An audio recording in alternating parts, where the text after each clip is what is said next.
কক্সবাজারে উদ্বোধন করা হয়েছে নতুন একটি সমুদ্র সৈকত। এর নাম বড়ি বিচ। এ সৈকতে কক্সবাজারে আগত পর্যটকদের যাওয়া নিষিদ্ধ ঘোষণা করা হয়েছে। এছাড়া যেতে পারবেন না স্থানীয় বাসিন্দারাও। বড়ি বিচ থাকবে শতভাগ পরিষ্কার পরিচ্ছন্ন। এটা থাকবে প্লাস্টিক মুক্ত, শুধু জীববৈচিত্র্যের নিরাপদ আবাসস্থল হবে এই সৈকত। ৮ জুন শনিবার দুপুরে মেরিন ড্রাইভ সড়কের রেজুখাল সংলগ্ন উখিয়ার সোনারপাড়ায় এই সমুদ্র সৈকতের উদ্বোধন করেন বিজ্ঞান ও প্রযুক্তি মন্ত্রণালয়ের সচিব মাহমুদ আলী হোসেন। এই সমুদ্র সৈকতটি বাংলাদেশ সমুদ্র গবেষণা ইনস্টিটিউটের বড়ি গবেষণার কাজে ব্যবহার করা হবে। এজন্য মেরিন ড্রাইভ সড়কের সোনারপাড়ার ২.৯১ কিলোমিটার সৈকত বড়িকে বুঝিয়ে দিয়েছে প্রশাসন। প্রতিষ্ঠানটির বিজ্ঞানীরা সৈকতেই চালাবেন গবেষণা।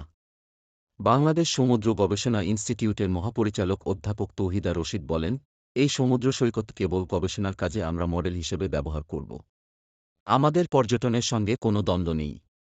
এই সৈকত শুধু জীববৈচিত্র্যের নিরাপদ আবাসস্থল হবে। এখানে কেউ এসে তাদের বিরক্ত করবে না। সৈকতটি থাকবে শতভাগ পরিষ্কার পরিচ্ছন্ন এবং প্লাস্টিক মুক্ত। এটির রক্ষণাবেক্ষণের দায়িত্বে থাকবে বড়ি।